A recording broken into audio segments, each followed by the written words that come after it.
대통령이랑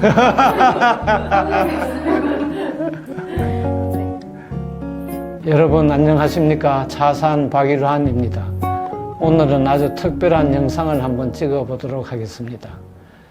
우리가 법률을 공부하는 사람들이 가장 들고 다니는 것을 우리가 육법전서라고 합니다. 여러분 많이 들어보셨죠? 여기 제가 가지고 있는 이것이 육법전서입니다. 근데 우리가 육법전서 하면은 6가지 법이다 이렇게 생각을 합니다. 그럼 6가지 법률이 무엇일까요?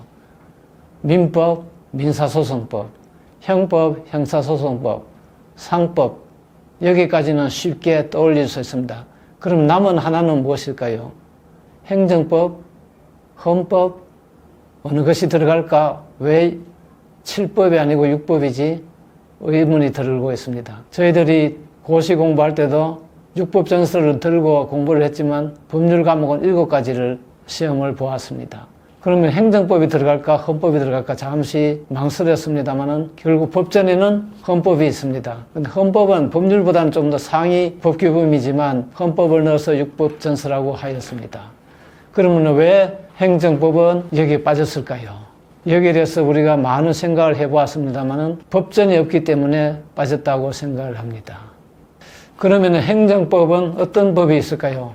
사실 우리나라에서 적용되고 있는 수많은 법이 다 행정법이라고 봐도 과언이 아닙니다. 건축에 관한 건축법, 건축사법, 세법도 또 식품위생법, 요즘 코로나 사태로 있는 검역법 같은 거, 뭐 등등 전부 다 우리가 행정법이라고 속하는 법률입니다.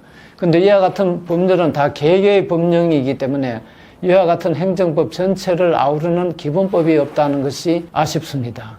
요즘 말로 부캐는 여러 개인데 정작 본캐는 없는 그런 형국입니다.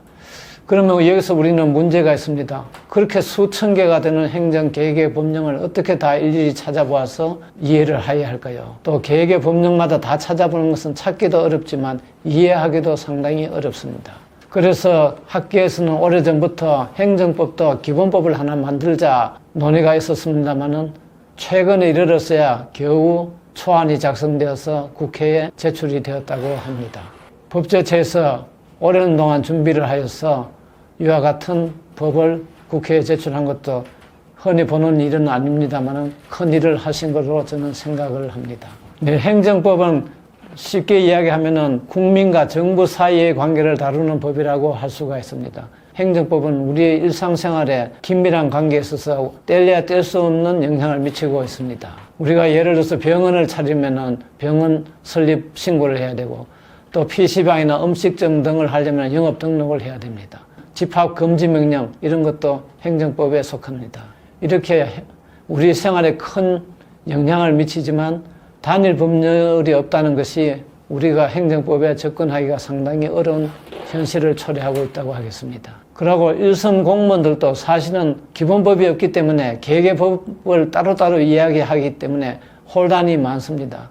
용어 예를 들면 면허냐, 특허냐, 인가냐, 허가냐, 신고냐 이런 것이 이론적으로는 분명합니다만은 법령에는 그때그때 혼용해서 사용하고 있기 때문에 여기서 나오는 용어가 무슨 뜻인지를 아는 것도 상당히 어렵고 판례나 교과서를 일일이 찾아봐야 하는 불편함도 많이 있었습니다. 이것을 한 번에 해결하고자 해서 기본법을 탄생하게 되었습니다.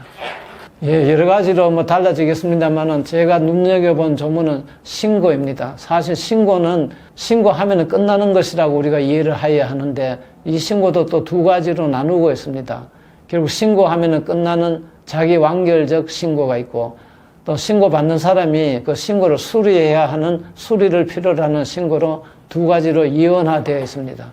이것은 결국은 효력 발생 시점이 신고시냐 또 수리시냐 하는 것에 따라서 차이가 나기 때문에 예를 들어서 우리가 어떤 창업을 하면서 치킨집을 한다 할 때는 영업신고를 합니다.